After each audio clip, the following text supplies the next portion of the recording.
नमस्कार साथियों, मैं राजेश सिसोदिया। इस समय आप देख रहे हो आरजे भारत न्यूज़ 7।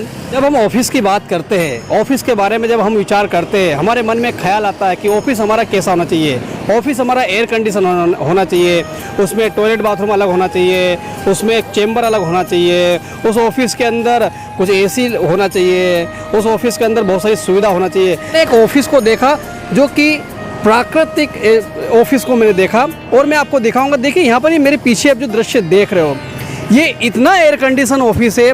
इस ऑफिस के अंदर साथियों ना तो इनको एसी लगाने की ज़रूरत है, ना ही यहाँ ऑफिस के अंदर ज़्यादा कुछ तामझाम करने की ज़रूरत है। लेकिन जो ये ऑफिस आखिर किस प्रकार से ऑफिस बना है, क्योंकि यहाँ पर मैंने ये पाया कि ये लोग जो ऑफिस है ये प्राकृतिक पूजक भाई साहब का ऑफिस है। यहाँ पर हमने देखा, देखिए यहाँ पर इन्होंने केवल मात्र देखिए वहाँ पे आप देख सकते हो एक झाड़ वहाँ उगाया था इन्होंने। उसके बाद आप देखिए एक झाड़ यहाँ पे आप देखिए, मेरे पीछे देख रहे हो एक झाड़ यहाँ पर है।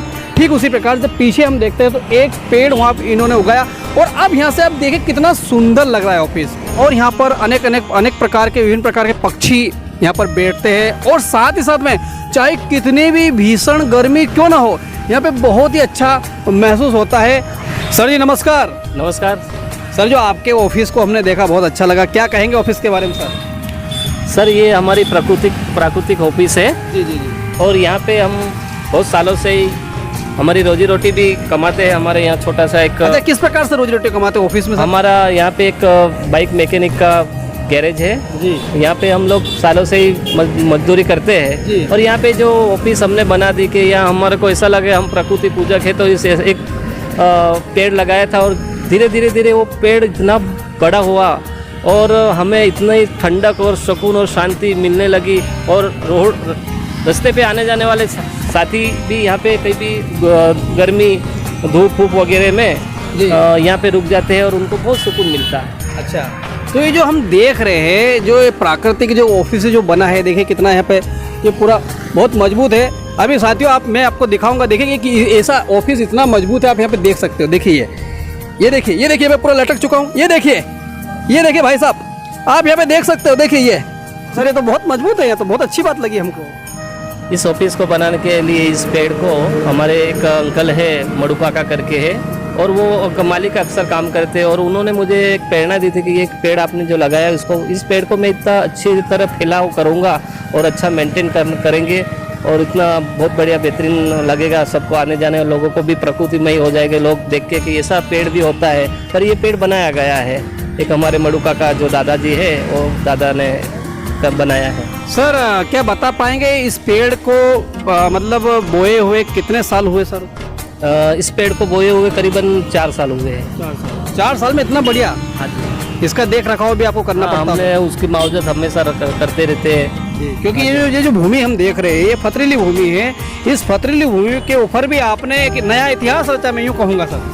पर हमें खुशी होती है बस पेड़ पौधे लगाने की और प्रकृति की रक्षा करने की, इसलिए हमने ये पेड़ की रक्षा भी की है, बोया और इसके साथ साथ में रक्षा की है, तो इतना अच्छा खिल गया है। सर आप बहुत अच्छे एक प्राकृतिक पूजक हो, प्राकृतिक की आप रक्षा करते हो। तो सर जो विश्व आदिवासी दिवस को लेकर क्या तैयारी आपकी चल रही है, क्या आप कुछ संक्षेप में बता पाएंगे किस प्रकार की इन दिनों में तैयारियां है, क्या है? जैसे पिछले दिनों में आपके जो ऑफिस के अंदर एक दूसरा जो कार्यालय है वहाँ पे एक सभा का आयोजन किया, तो इस बार क्या तैयारी और क्या भिन्न होगा कि सेम होगा पिछले साल की तरह होने वाला? नहीं, हर साल जो हम सांस्कृतिक महारैली निकालते हैं, इस बार हम लोग को उस रैली के माध्यम रैली तो निकलेगी और उसके माध्यम से हम लोगों को अवेयरनेस के भी अलग अलग जो कार्यक्रम करने वाले हैं उसकी भी पूरी माहिती देंगे।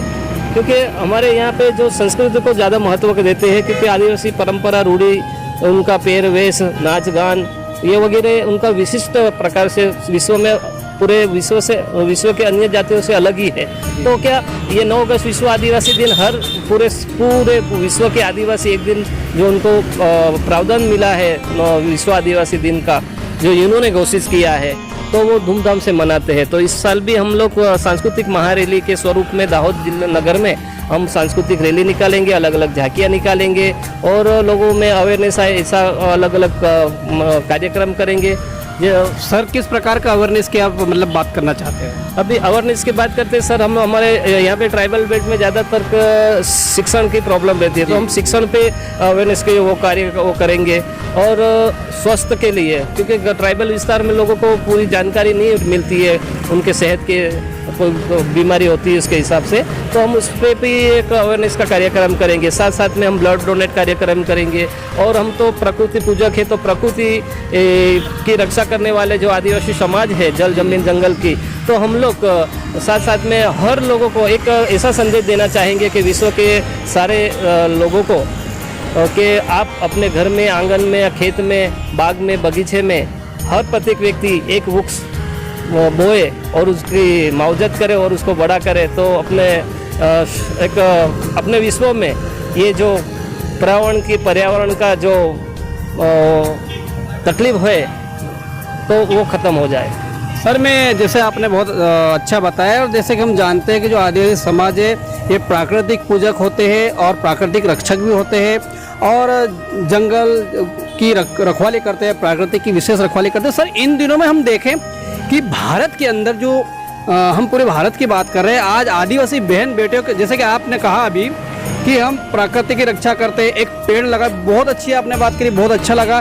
लेकिन क्या आप बताएंगे सर इन दिनों में हर बहन बेटियों के ऊपर जो आजकल क्या है कि अत्याचार हो रहा है, तो आप क्या संदेश देना चाहेंगे जो अत्याचार हो रहा है बहन बेटियों के ऊपर? सर आज अभी हम देखते हैं क्या हो रहा है हमारे देश में, तो आपको सब गतिविधि मालूम, तो आप क्या कहेंगे सर? संक्षेप में बताइए सर।